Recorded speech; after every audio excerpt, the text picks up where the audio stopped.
Chaque 1er juin depuis 1949, la Chine célèbre la fête des enfants.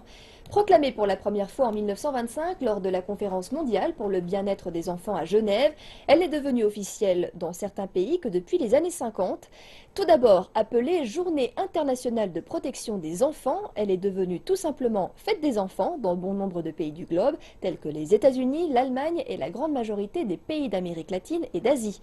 Aujourd'hui, nous vous proposons de découvrir dans la chronique écho de quelle manière cette fête traditionnelle est devenue un véritable enjeu économique pour le pays et également une formidable opération commerciale. Plus largement, quel est le coût de l'éducation d'un enfant dans la société chinoise moderne? L'habillement, l'école, les activités extrascolaires, autant de dépenses qui représentent un vrai défi pour les familles les plus modestes, maintenant autorisées à avoir 2 enfants. Mais avant cela, un peu d'histoire. La fête des enfants a été célébrée pour la première fois en 1949, l'année même de l'établissement de la République populaire de Chine. Cette même année, le Conseil des affaires d'État chinois avait décrété une demi-journée fériée dans toutes les écoles primaires du pays. Plus tard, en 1956, la fête des enfants devient un jour férié complet selon la décision du Conseil des affaires d'État. Le 1er juin, les écoles chinoises organisent toutes sortes d'activités pour les petits, des spectacles de danse, des jeux, des projections de dessins animés, des initiations à certains sports comme le tir à l'arc ou les arts martiaux. Certaines écoles emmènent les enfants camper en pleine nature et organisent des activités en plein air. Certains fonctionnaires de l'État, les mamans notamment, bénéficient eux aussi d'une journée de congé pour participer aux activités avec leurs enfants. Enfin, les jeunes Pékinois de moins de 14 ans se voient offrir une entrée gratuite pour visiter la Grande Muraille de Chine le 1er juin. Pierre Bourdeau, vous êtes français et vous vivez à Beijing depuis de longues années déjà. Bonjour et merci infiniment d'avoir accepté notre invitation. Bonjour. Vous êtes comédien et vous êtes aussi champion d'arts martiaux. Oui. Donc ça c'est pour la partie, le Pierre Bourdeau public, oserais-je dire. Mais aujourd'hui c'est votre vie privée qui va nous intéresser puisque vous êtes marié à une Chinoise et vous êtes papa de 2 enfants petits. Voulez-vous nous présenter brièvement votre petite famille, s'il vous À plaît? ma petite famille, qui est plus si petite que ça maintenant, donc c'est ma femme qui est pékinoise, qui s'appelle Ting Ting, avec qui je suis marié depuis 6 ans, on est ensemble depuis 12 ans. Et puis il y a mon fils de 4 ans qui s'appelle Liam, et ma fille qui est née il y a 4 mois, qui s'appelle Eileen. Un tout petit bébé alors. Ouais. Alors, est-ce que vous avez célébré la fête des enfants cette année? Si oui, qu'est-ce que vous avez fait? Sinon, pourquoi? Bah, la fête des enfants, en fait, c'est quelque chose à quoi je n'étais pas tellement habitué avant. Mais c'est vrai que Puisque maintenant, nous, Français, nous ne la voilà, célébrons pas. on n'a Voilà. jamais entendu parler de ça en Jamais France. entendu Ouais. parler de ça, exactement. Et du coup, moi, je fais ça plus pour mes enfants que pour moi, mais ouais, on sort souvent au 1er juin, pardon, euh, pour mon fils. Donc on va dans les parcs, on va là où il veut. En gros, on lui demande où il veut aller. Si c'est la piscine, c'est la piscine. Si Donc, il n'a c'est pas d'école ce jour-là, c'est vous qui... Vous lui demandez en gros qu'est-ce qui te fait plaisir voilà. aujourd'hui. Hmm. Et c'est pas des activités organisées par son école, parce Alors, on a vu dans les images là que c'était les écoles qui organisaient aussi des sorties, des activités, etc. tout à fait. À son école, ils ont aussi des activités qu'ils font en interne parce que nous on n'était pas là, mais il nous a expliqué en gros ce qu'ils faisaient. Donc ils font des jeux, ils font des choses qu'ils font pas tellement d'habitude. Oui, Mais j'imagine qu'il c'est joue pas tellement Voilà, il la n'a pas journée. trop bien expliqué ce que c'était, parce que bon, il a que 4 ans et des fois Oui. ça part un peu en vrille, mais non, ouais, ils font des activités, beaucoup de jeux qu'ils font pas d'habitude, quoi. Et Mm. donc là-bas, qu'est-ce que vous avez fait mercredi? C'était mercredi, donc le 1er Voilà, juin. donc on l'a emmené dans un parc, il était content comme tout, et puis après, j'ai fait quelque chose que je fais pas non plus trop, mais Dites-nous. voilà, je le gâte un peu.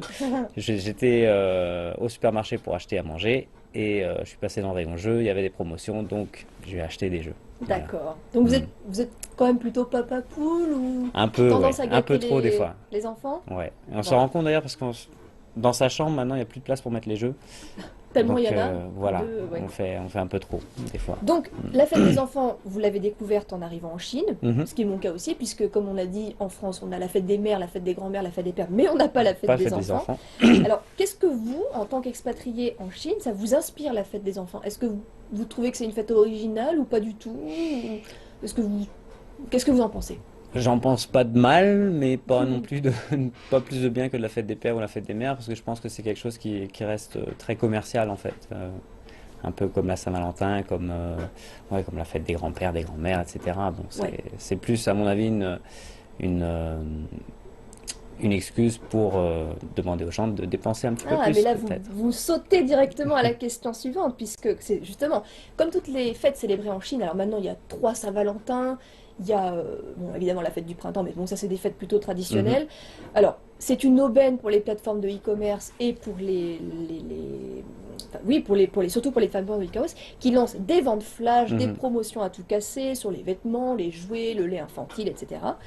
Alors, vous, en tant que père de famille, est-ce que vous déplorez, entre guillemets, ce genre d'opération commerciale qui, à répétition, puisque maintenant c'est toute l'année en Chine, ou est-ce que, au contraire, vous en profitez pour faire ce shopping sur là? Vous m'avez dit que vous avez été justement au supermarché, tu sais, une petite promotion là, et voilà. Voilà. Ouais, je ne suis pas allé au supermarché pour ça, mais effectivement, c'est vrai que quand on voit des promotions, ça a tendance Donc finalement, vous en avez à être un peu profité. attirant. Donc voilà, je déplore pas ça, au contraire, j'étais content. Et puis bah, mon fils était d'autant plus content de me voir rentrer à la maison normalement avec à manger. Mais là, il y avait à manger et un jeu en plus. Donc ouais. D'accord.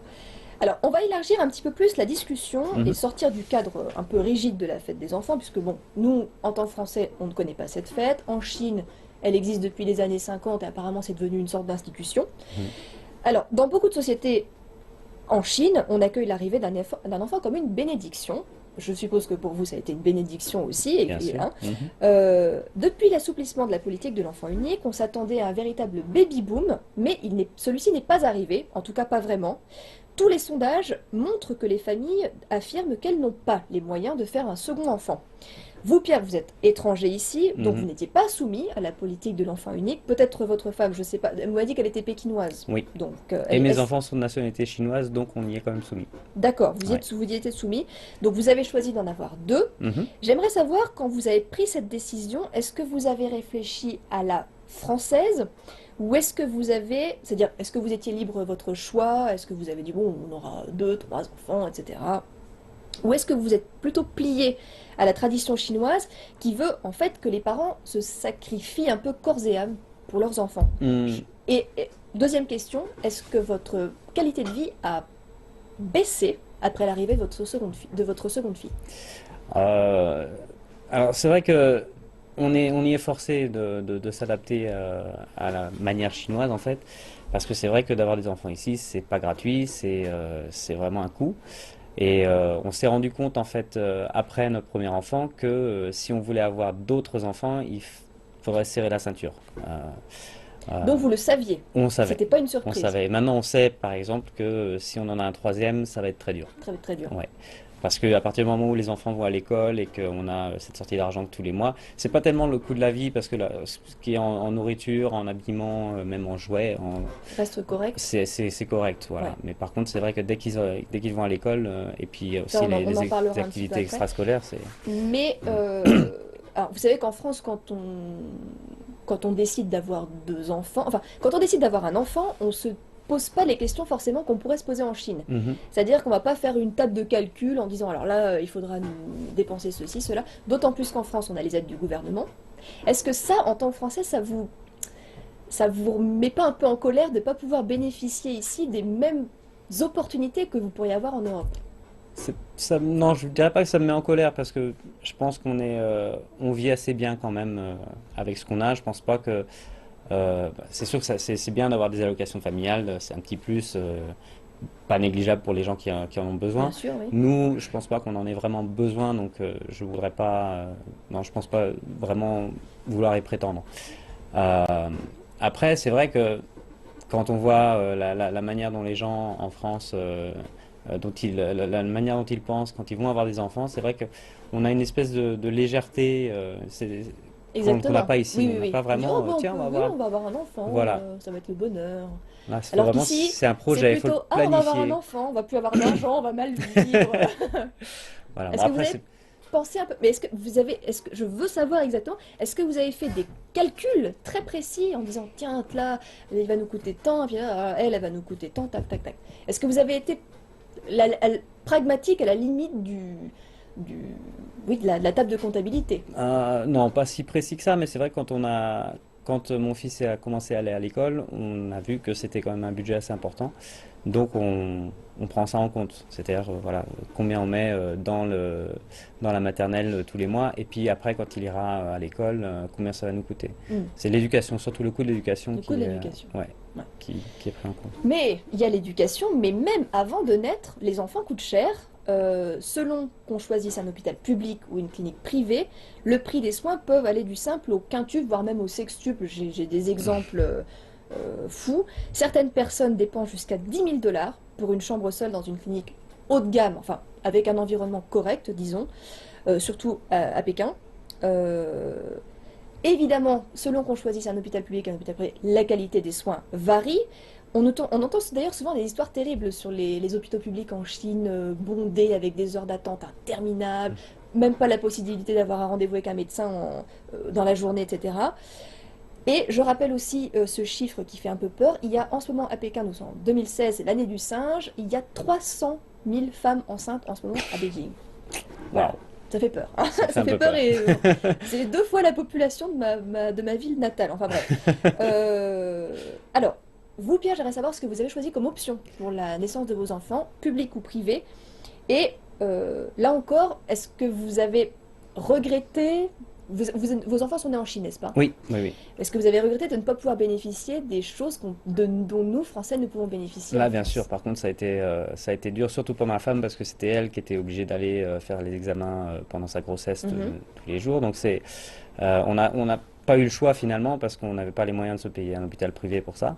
D'accord. Donc, elle Donc vous était, avez choisi voilà, automatiquement l'hôpital hôpital public. public, où il fallait que ma femme fasse sa queue pendant des heures avec son gros ventre quand je pouvais pas y aller Oui, pour faire la queue à sa l'accompagner, place, et ouais. puis tomber sur des médecins qui travaillent à la chaîne, qui ne regardent même pas, qui font leur papier et qui disent suivant, quoi. Donc c'est vrai qu'on n'a pas cette qualité des soins qu'on pourrait avoir en France ou dans les hôpitaux privés, pardon.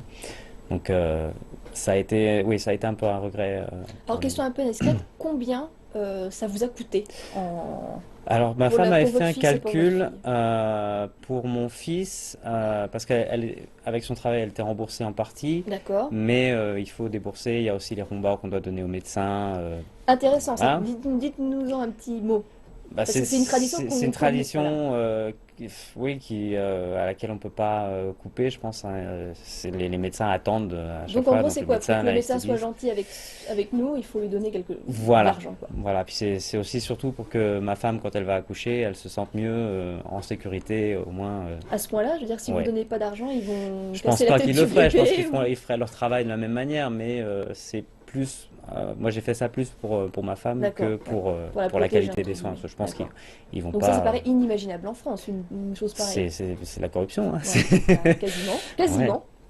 Donc il y a eu ça. Je pense qu'on a dépensé en gros un peu moins de 30 000 yuan, je pense, Alors, du début de la grossesse jusqu'à l'accouchement, ce qui tout fait en compris. dollars. En dollars, c'est une bonne question. Oui, Il y a bon, combien bah, le très dollar bien. maintenant? Dans les 4 500 000 $, je vois. Ouais. Peut-être, ouais, Donc c'est très élevé, très ouais. Ouais. élevé. Je pense qu'on paye pas du tout ce prix-là en France. L'accouchement par voie naturelle dans un hôpital français public, c'est entre 300 et 400 euros. Donc pour vous Hmm. dire un petit peu la différence. Mais alors vous avez choisi hôpital public par, ch- par Par dépit, en obligation. fait. Ouais, ouais, Voilà. ouais. Mhm. Si c'était à refaire, est-ce que vous changeriez? Bah, on a eu la question s'est posée Ouais. quand Bah le ma deuxième fille du coup. est née, voilà. Et il a fallu qu'on se décide assez vite parce qu'il fallait en plus prendre une assurance avant d'être enceinte. Enfin, c'était quelque chose de pas possible. Tiens donc. Parce que maintenant, il y a des menus. En gros, tant qu'on n'est pas enceinte, on peut signer un contrat comme quoi on va payer tant d'argent. D'accord. Et si on tombe enceinte pendant la durée du contrat, le prix des soins est divisé par deux, je crois. C'est quelque chose comme ça. Donc on D'accord. avait Oui. pensé à ça avec ma femme, sauf que la petite est arrivée avant qu'on mette les choses au point. Donc encore une fois, on n'a pas pu D'accord. avoir accès aux hôpitaux privés. Alors, ça c'était la partie prénatale. Mhm. Alors, l'autre casse-tête maintenant des parents, et vous en avez déjà parlé tout à l'heure, dans les grandes villes comme bon, Pékin, Shanghai, Canton, il faut trouver une place en jardin d'enfants. Alors, il n'y a pas de crèche en Mhm. Chine, ce sont des jardins d'enfants, comme on appelle ça ici, les Yuan. Mhm. Alors, contrairement à la France, l'éducation est payante ici. Oui. Et vous en avez parlé tout à l'heure, apparemment ça a l'air d'être assez cher. Et les places sont chères aussi d'ailleurs, puisqu'évidemment il y a de plus en plus d'enfants chaque année à la rentrée. Alors, vous qui êtes étranger, comment vous avez fait face à ce problème? Est-ce que vous avez choisi de mettre votre fils dans une école chinoise ou dans une école française ou internationale? Combien coûte l'inscription et y a-t-il des frais supplémentaires en cours d'année? On a été très pragmatique par rapport à l'idée de l'éducation. Moi, j'aurais évidemment, dans l'idéal, j'aurais bien aimé que mon fils aille au lycée français, par exemple.